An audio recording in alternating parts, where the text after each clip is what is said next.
I came across this video the other day on Meta Cafe, claiming proof evolution is a flawed theory.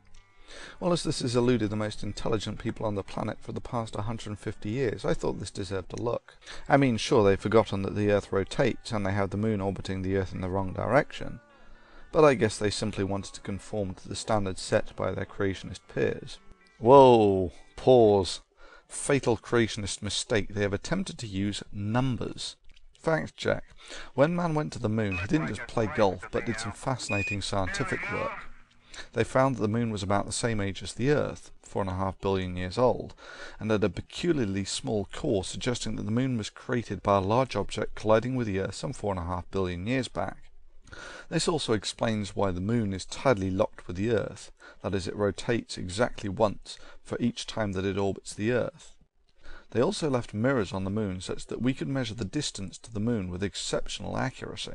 This has allowed us to determine that the Moon is receding from the Earth at the rate of about 3.8 centimeters per year. Well, let's keep it in inches for the moment. That's 1.5 inches per year. That's half of what the creationist states. Now that's an interesting observation. Why is the Moon receding? If the Moon is moving into a higher orbit, then essentially it is falling upwards. Where is the energy required for it to do this coming from? Well, let's take a look at the Earth-Moon system. You are currently about 4 Moon orbits out into space. That's about 1 million miles. It's about 4 times further into space than any human has ever been. It's a long way from home, but it's still only 1/50th of the way to Mars at its closest. All the fascinating varieties of life we know live on the thinnest skin of that pale blue dot. Every human, every nation, every religion live on that spinning little dot, and from here, barely visible, can be seen the Moon. Let's take a closer look at a more cartoony version. Let's bring the Moon in such that we can see what's going on. Firstly, we notice that the days hammer by on this rather cloudless Earth as the Moon slowly orbits. I mean, we all know that it takes about 28 days for the Moon to orbit the Earth, but this is not a vantage point or a timescale we're used to looking at. Now, the Earth has water on its surface, and this deformable matter is distorted by the gravitational field of the Moon to give 2 bulges. However, the Earth spins so quickly compared to the orbit of the Moon that these bulges are distorted and pull the head by the rotation of the Earth. This is why the tides on Earth always lag, the Moon passing overhead by a couple of hours. However, this gives the Earth a peculiar shape, which has the effect of accelerating the Moon at the cost of slowing down the rotation of the Earth. The transfer of energy to the Moon moves it into a higher orbit. It gains potential energy, which perversely has the effect of making the Moon orbit more slowly. Oh yes, even simple orbital mechanics can be a mind-bender. It seems reasonable to suggest that the current state of the continents, forming essentially 2 land bars around the Earth, may be particularly apt for this transfer of energy from the Earth's spin to the Moon's orbit. However, this is not how the water on Earth and the continents have always been arranged. Measuring the current rate of lunar recession is comparatively easy to attempting to calculate what the rate of lunar recession was in prehistory, although those who have attempted such calculations estimate that in Pangea times the rate of lunar recession may only have been half of what it currently is. Okay, back to our creationist calculation. Okay, complicated calculation, multiplying 4 billion by 3. The answer is 12 billion, I don't even need a calculator for that. And what does the creationist get? 1,230 billion. Yep, they multiply 4 by 3 and get 1,200.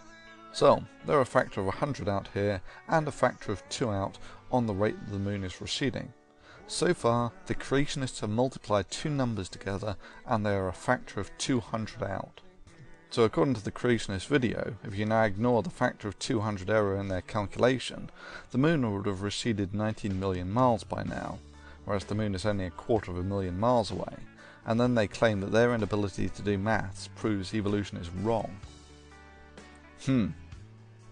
Meanwhile, if you scrub the creationist error of a factor of 200 and apply the same creationist calculation, you get that the Moon was only about 130,000 miles away versus its current distance of 250,000 miles. In other words, the Moon was about half the distance away that it currently is.